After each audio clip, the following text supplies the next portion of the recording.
Hello दोस्तों, स्वागत करता हूं आप सभी का अपने YouTube चैनल अनूप स्टडी में।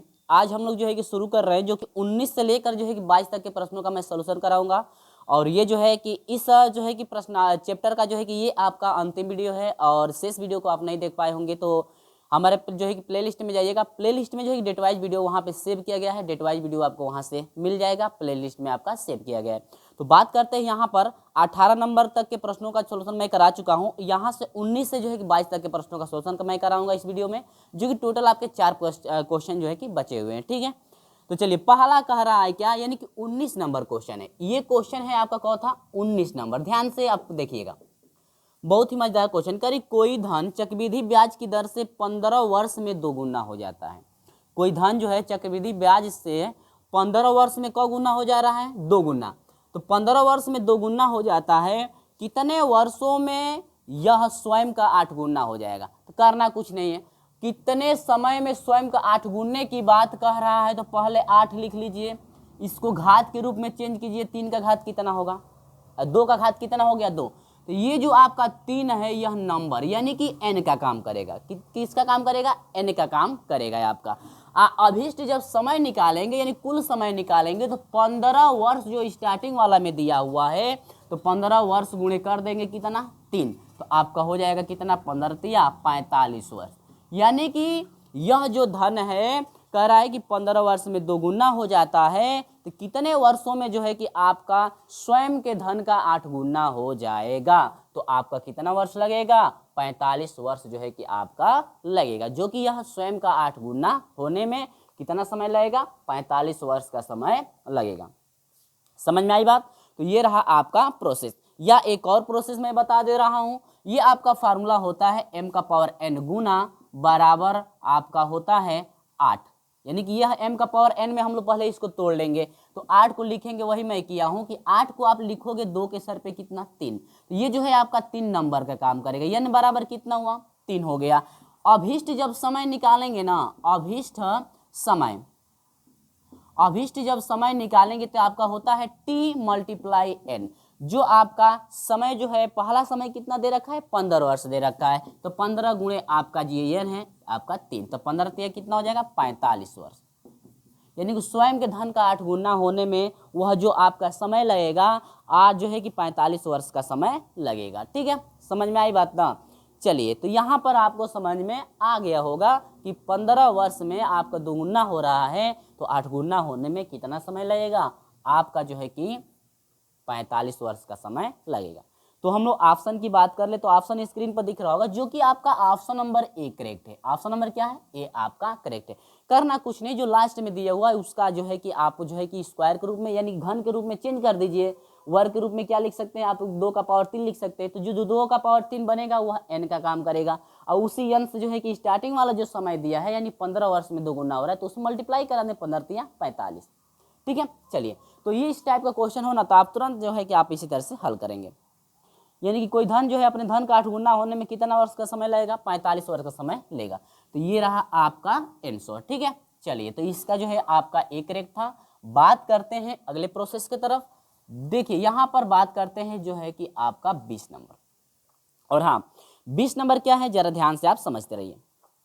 देखिए कह रहा है कि किसी धन पर 4% की दर से 2 वर्ष का साधारण ब्याज जो है कि आपका 1600 रुपया है। तो आपको पता है कि मूलधन जो बराबर होता है मेरे प्रिय छात्रों, मूलधन बराबर होता है आपका होता है ब्याज गुणे 100, और बाटा में आपका क्या होता है, समय, गुणे क्या, दर। यानी कि दर जो है आपकी वो होनी चाहिए। तो जो मूलधन है, मूलधन आपका कितना दे रखा है, देखिए मूलधन आपको पता करना है। पहले तो मूलधन निकाल लीजिए पी, ब्याज कितना दिया हुआ है, साधारण ब्याज जो है आपका 1600 रुपया दिया हुआ है, गुणे आपका 100 है। आपका समय कितना दे रखा है, देखिए समय आपका है 2 वर्ष का, दर कितने का है, 5% का। समझ में आई बात ना। अब चलिए हल कीजिए, 5 दूनी के 10, 2 हो जाएगा, और यहाँ से कटा दीजिए, तो यह हो जाएगा 2 8 16, 8 हो जाएगा। यानी कि ये आपका हो जाएगा 800, तो 8 दूनी के 1600, यानी कि 16,000। यानी कि जो मूलधन है आपका कितना हो गया, 16,000 रुपया आपका मूलधन हुआ। यानी कि टोटल जो पैसा है आपका मूलधन जो है आपका 16,000 है। ठीक है, पूछा है क्या, कह चक्रवृद्धि ब्याज कितना होगा, चक्रवृद्धि ब्याज पूछा है ना, तो मूलधन तो पता हो गया, तो आसानी से जो है कि चक्रवृद्धि ब्याज हम लोग निकाल सकते हैं। देखिए तो चक्रवृद्धि ब्याज जो है CI बराबर होता है आपका P कोष्टक में आपका होता है 1 प्लस आर बटा में क्या होता है 100 का पावर n माइनस क्या होता है 1। आप जो है इसी तरह से आप फ्रैक्शन निकाल लेंगे। तो यहाँ पर देखिए मूलधन आपका है 1600 रुपया, 16,000 रुपया है। यहाँ पर 1 प्लस आर कितना है, दर कितनी थी, दर जो है आपका 5%, यानी 5 बटा में आपका 100, तो 5 से कम 5, 5 दूनी के 10, 20 हो जाएगा। और ये आपका हो जाएगा पावर n। समय कितना है, समय आपका 2 वर्ष का है, -1। बोलिए कोई दिक्कत नहीं है ना। 1600 जो है यह हो जाएगा 21 बटा में 20 और गुणे 21 बटा में क्या 20। ठीक है, देखिए 20 से कम 20 से 21, 21 बटा में 20 गुणे 21 बटा में 20 होगा और -1। यहाँ पर समझिए 16,000 है ना, 16,000 21 से 21 में जब गुणा करेंगे आप तो समय कितना दे रखा है इसमें,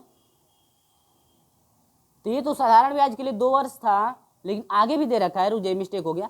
कई चक्रवृद्धि ब्याज उसी दर पर 3 वर्ष बाद, ध्यान दीजिए चक्रवृद्धि ब्याज 3 वर्ष बाद पूछ रहा है भाई, चक्रवृद्धि ब्याज 3 वर्ष बाद, यानी कि एक बार और हो जाएगा ना, 3 वर्ष बाद पूछ रहा है।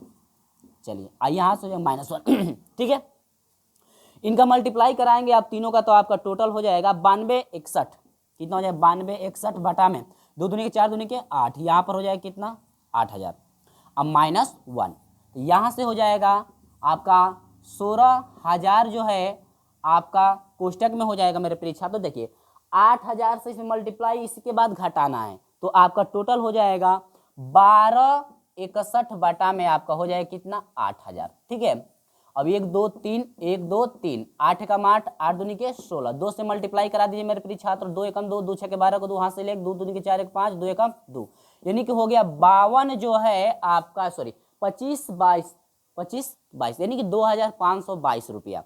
तो जो आपका चक्रवृद्धि ब्याज होगा यानी कि CI जो होगा यानी कि आपका हो जाएगा 2,522 रुपया। समझ में आई बात। तो ये रहा आपका फाइनल आंसर, यानी कि पूछ रहा था आपसे कि जो चक्रवृद्धि ब्याज है, चक्रवृद्धि ब्याज आपका यानी कि ये CI जो है आपका कितना होगा, तो आपका हो जाएगा 25 22, जो कि आपका 20 नंबर का जो है ऑप्शन नंबर बी करेक्ट है। 20 नंबर कौन सा ऑप्शन करेक्ट है, ऑप्शन नंबर बी आपका करेक्ट है। पहले तो आप जो है जो भी आपका पहला प्रोसेस में दे रखा है उससे पहले मूलधन निकाल लीजिए कि भाई देखते हैं हम लोग का मूलधन कितना है। अब मूलधन हम लोग का जब इतना था तो मूलधन से आसानी से जाएगा CI निकाल सकते हैं, चक्रवृद्धि ब्याज हम लोग निकाल सकते हैं। मूलधन पता जब तक रहेगा नहीं तब तक हम लोग चक्रवृद्धि ब्याज निकाल नहीं सकते हैं। ठीक है, चलिए तो ये रहा आपका 20 नंबर का क्वेश्चन। तो चलिए मेरे प्रिय छात्रों, इसी के साथ मैं आपको लेकर चलता हूँ 21 नंबर की तरफ। तो उम्मीद होगी कि ये जो है आपको अच्छी तरह से स्टेप बाय स्टेप समझ में आ गया होगा। समझ में आ रही बात ना। चलिए अब यहाँ पर हम लोग समझते हैं कि जो 21 नंबर का क्वेश्चन है कैसे जो है सॉल्यूशन करना। ठीक है ना। चलिए तो 21 नंबर देखते हैं हम लोग। तो बात करते हैं 21 नंबर में दिया हुआ है कि 5,000 का 3 वर्ष का चक्रवृद्धि ब्याज क्या होगा, यानी कि 5,000 रुपया है, यानी कि मूलधन जो है आपका 5,000 दिया हुआ है। कह रहे हैं कि 3 वर्ष का चक्रवृद्धि ब्याज क्या होगा, यानी कि समय जो है 3 वर्ष का दे रखा है। तो कुछ नहीं करना है, जबकि दिया हुआ है कि पहले वर्ष यानी कि R1 पहले वर्ष का जो है कि 8% है। इसके बाद दूसरे वर्ष का जो है दिया है आपका 9% दिया हुआ है।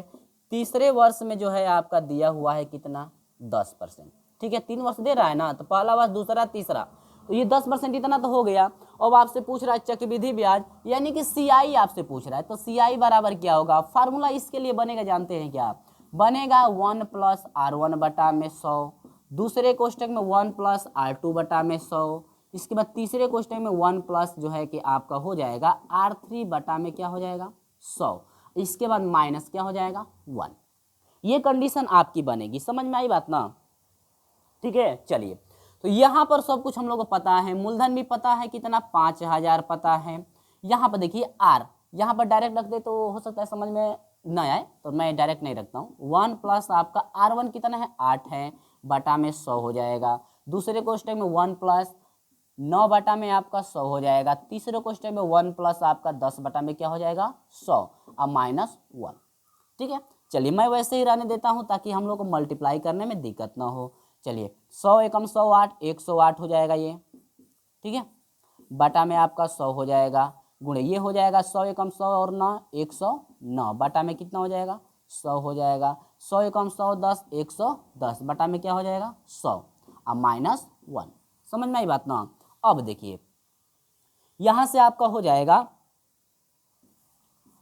5000 कोष्टक में इन सभी का मल्टीप्लाई कराना है, इन सभी क्या कराना है मल्टीप्लाई कराना है। तो मल्टीप्लाई कराएंगे तो आपका टोटल मल्टीप्लाई होगा, यानी कि हो जाएगा 12,94,920, 12,94,920 टोटल मल्टीप्लाई आप कराएंगे तो होगा। मल्टीप्लाई करा के देख सकते हैं या नहीं है तो आप डिवाइड करके जो है कि हल कर सकते हैं। ठीक है, तो मैं मल्टीप्लाई करके रखा हूँ 12,94,920। ठीक है, अब इनका मल्टीप्लाई करेंगे तो 1 पर 6 को जीरो बढ़ेगा, एक मल्टीप्लाई करेंगे तो 1 पर 6 को 1 4 6, बाटा में आपका हो जाएगा 1 पर 6 को जीरो।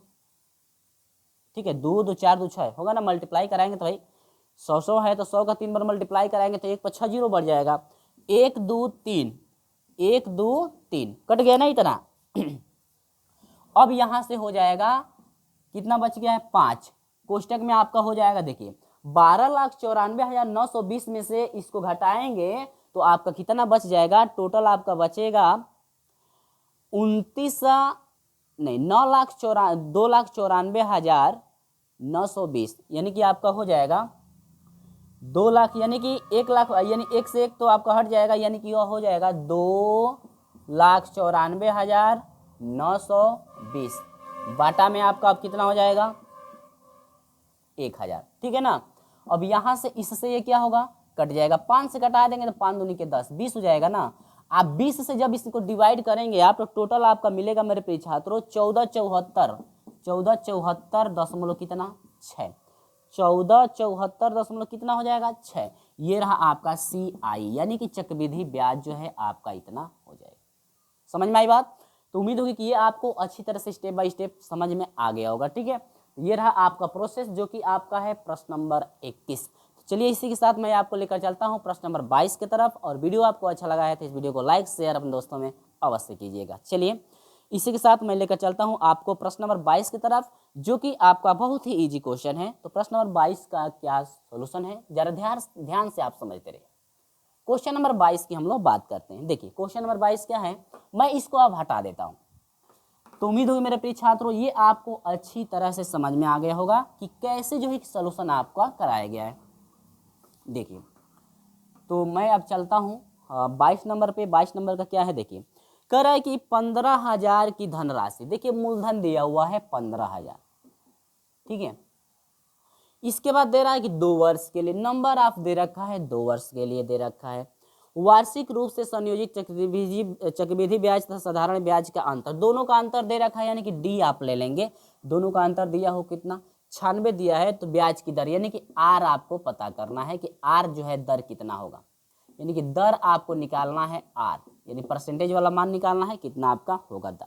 तो देखिए कुछ नहीं करना है, जब ये डी का कंडीशन आ जाती है ना दोनों का, यानी कि चक्रवृद्धि ब्याज साधारण ब्याज का जब अंतर आ जाता है मेरे प्रिय छात्रों, तो फार्मूला आपका अप्लाई हो जाता है। यहाँ पर सूत्र आपका अप्लाई करना पड़ता है जब अंतर देता है तो, कि डी बराबर होता है पी कोष्टक में आर बटा में क्या होता है 100 का पावर n। ठीक है, ये आपको फार्मूला अप्लाई करना पड़ेगा। तो यहाँ पर डी जो है आपका दोनों का अंतर 96 है, मूलधन आपको पता ही है कि 15,000 है, आर दर कितना दिया है को आपको पता करना है बटा में 100, पावर कितना दे रखा है 2। ठीक है ना, अब यहाँ पर 96 बराबर हो जाएगा यहाँ पर 15,000 गुणे आर को 2 बार लिखना है तो ये तो आर का स्क्वायर हो जाएगा बटा में 100 को क बार लिख दीजिए 2 बार, या 100 का स्क्वायर करेंगे तो 1 पर 4 जीरो बढ़ेगा ना, 1 पर कितना जीरो बढ़ा दीजिए 4 जीरो बढ़ा दीजिए, कोई दिक्कत नहीं ना। अब यहाँ पर देखिए 1 2 3 1 2 3 कट गया ना, अब 5 से घटाइए, 5 तिहाई 15, अब 5 दूनी के 10, 2 हो गया। अब यहाँ पर देखिए 3 से घटाइए, 3 तिली के 9 और 3 दूनी के 6, और फिर 2 से जब तिरियक मल्टीप्लाई करेंगे तो यह हो जाएगा 3 दूनी के 6 और 2 दूनी के 4 बराबर हो जाएगा आर का स्क्वायर, स्क्वायर हटेगा तो इसका वर्गमूल निकलेगा, आज 64 का वर्गमूल 8 होगा बराबर कितना आर, यानी कि यह हो जाएगा 8%, यानी कि या इसको आप ऐसे लिख सकते हैं आर बराबर हो जाएगा 8%। जो दर है मेरे प्रिय छात्रों, यानी कि जो दर है ब्याज की जो दर होगी, यानी कि दर आपसे पूछ रहा था कि दर कितना है, यानी ब्याज की वार्षिक दर पूछ रहा था, तो आपकी क्या परसेंट होगी, 8% आपका हो जाएगा। ठीक है। और हाँ, हम लोग जरा ऑप्शन की बात कर लें तो 22 नंबर में ऑप्शन नंबर ए आपका करेक्ट मिल रहा है। ऑप्शन नंबर क्या है, ए आपका करेक्ट है।